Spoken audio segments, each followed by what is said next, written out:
Agora eu vou continuar falando sobre futexes, que são outra solução. Bem, temos o paralelismo de execuções e para isso é preciso ter uma sincronização entre travamento e destravamento. Travas giratórias elas são rápidas se a espera for curta, mas se não for elas vão desperdiçar ciclos de CPU. E se houver muita contenção, logo é muito mais eficiente você bloquear o processo e deixar o núcleo desbloqueado depois. Mas a troca de modo núcleo para usuário sempre é ineficiente e cara. Por conta disso surgem os futexes, que é um mutex rápido de espaço de usuário. Ele implementa travamento básico, mas evita entrar no núcleo, a não ser que realmente precise entrar no núcleo. O fulltext ele consiste em um serviço de núcleo e uma biblioteca de usuário. O núcleo tem uma fila de espera em uma trava e na ausência de contenção ele funciona inteiramente no espaço do usuário.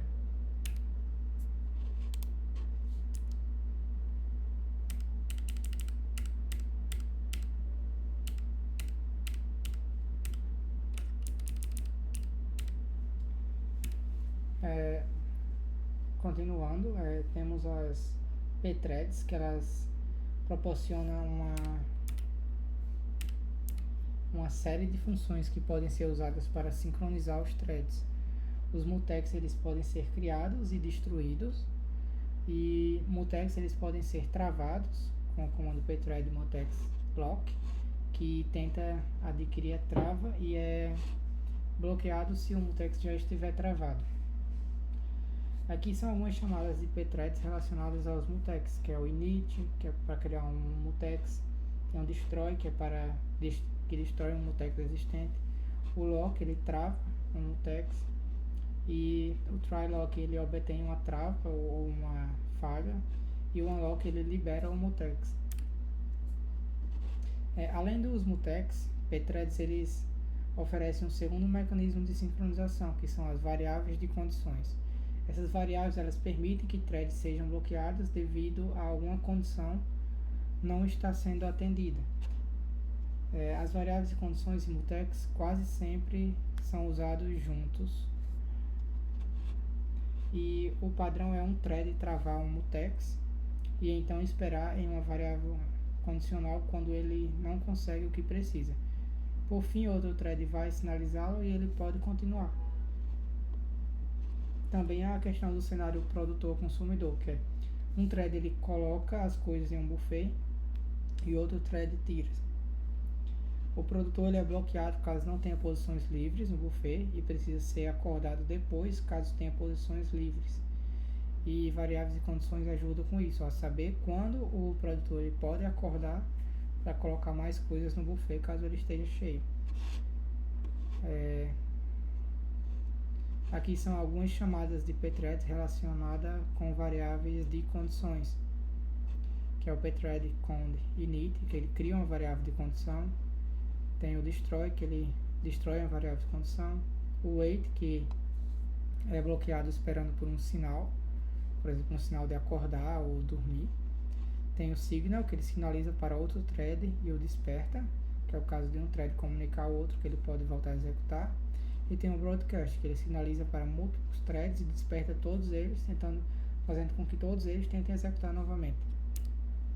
Agora um pouco sobre monitores. Primeiro falando sobre o que é um deadlock, que é quando dois processos eles ficam bloqueados para sempre e nenhum trabalho é realizado. Eles podem acontecer em decorrência do mau uso de semáforos, por exemplo. O monitor ele é uma primitiva de sincronização de mais alto nível.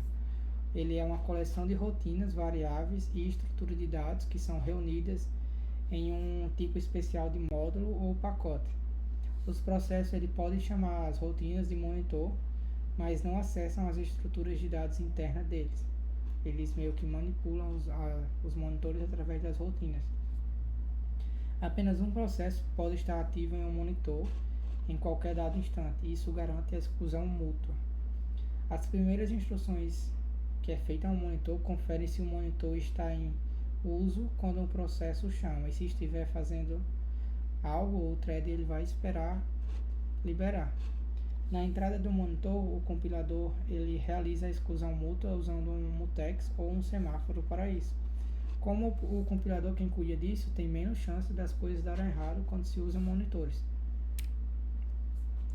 Também há o uso de variáveis de condições com o comando wait e signal. O consumidor usa para despertar o produtor, por exemplo. Se um signal for realizado em uma variável de condição em que vários processos estejam esperando, apenas um deles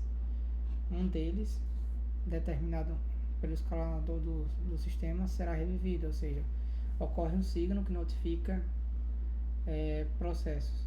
Apenas um deles será revivido. Se uma variável de condição ela for sinalizada sem ninguém estar esperando pelo sinal, este será perdido para sempre. E o wait ele precisa vir antes do signal, porque se o wait é uma condição de espera, ele está esperando. O signal ele desperta. Se um signal é enviado para algo que não está esperando, não adianta muita coisa. Java é uma linguagem que implementa monitores e dá suporte a threads de usuário.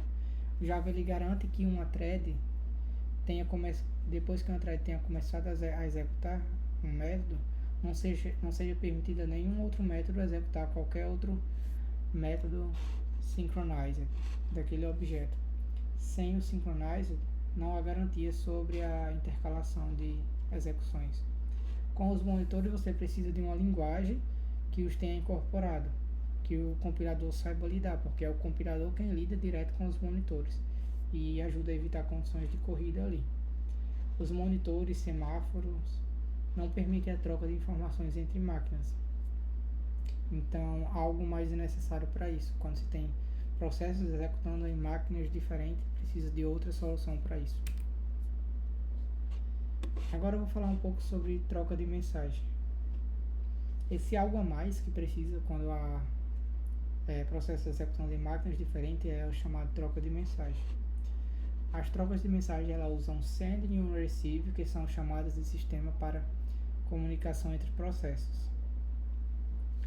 Se nenhuma mensagem estiver disponível, o receptor pode bloquear até que uma chegue. Ou seja, tem mensagem e o receptor está esperando a mensagem. Se não tiver nenhuma lá, ele pode ficar bloqueado, aguardando uma mensagem chegar. Questões de projeto para sistema de mensagem. Mensagens podem ser perdidas pela rede, isso é um fato. Quando mensagens trafegam pela rede, pode ocorrer de algumas serem perdidas. O receptor ele enviará uma mensagem especial de recebimento de volta, quando uma mensagem é enviada a ele.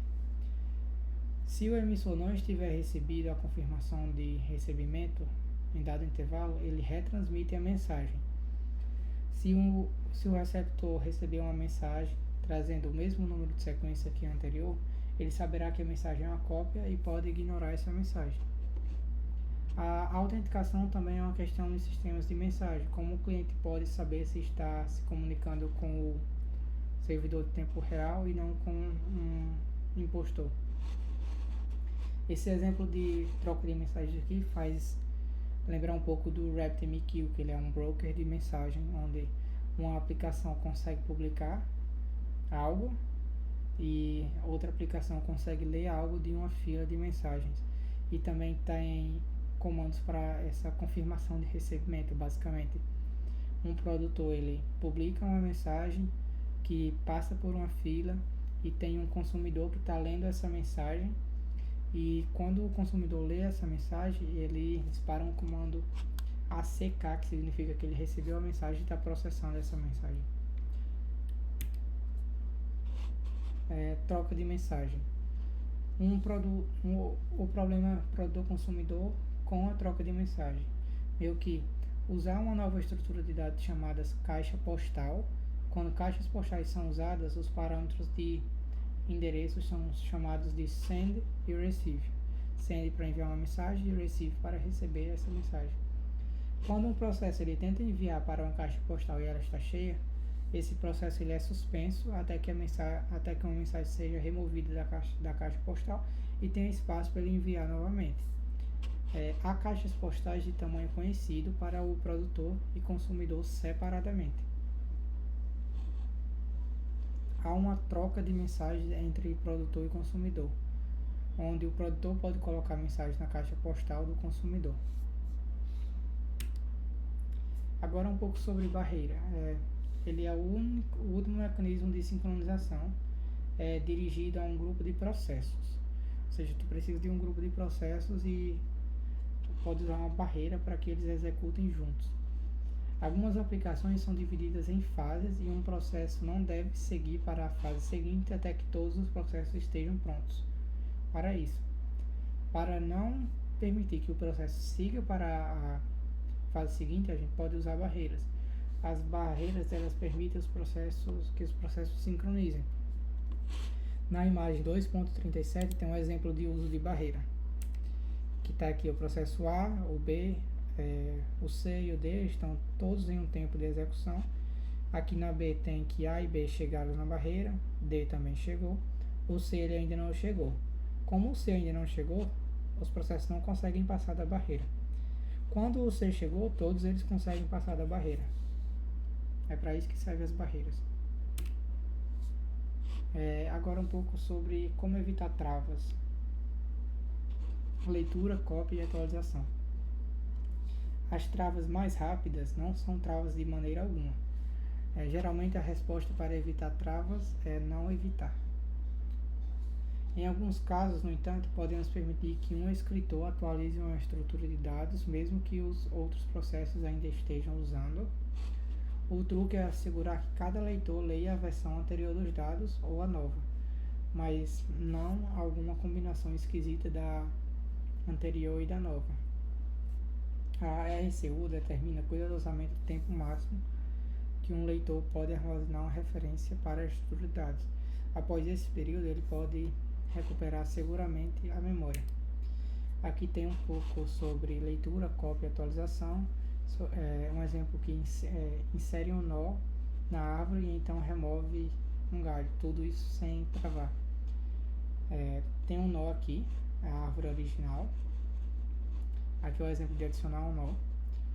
Inicializar no X e conectar o X, o E a X, quaisquer leitores em A e E não são afetados. Quando X é completamente inicializado, conectar X a A. Os leitores atualmente em E terão lido a versão anterior, enquanto os leitores em A pegarão a nova versão da árvore. Significa que ler a árvore depende do estado que ela está naquele momento. E aqui é um exemplo removendo os nós. Desacoplar B de A. Observe que ainda pode haver leituras em B depois desse desacoplamento.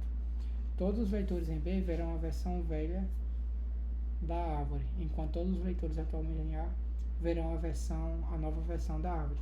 Significa que os leitores em B eles verão C e D, que é a versão antiga da árvore. Os leitores em A eles verão a versão nova, que é A conectado a B, A conectado a C no caso, e A conectado a X. Depois tem o outro passo, que é o E. Espere até ter certeza de que todos os leitores deixaram B, todos os leitores saíram de B e C. Esses nós não podem mais ser acessados e conecta A a C. E depois disso pode remover B e D. E fica simplesmente A conectado a C e A conectado a X e E. Essa foi a apresentação. Obrigado e até mais.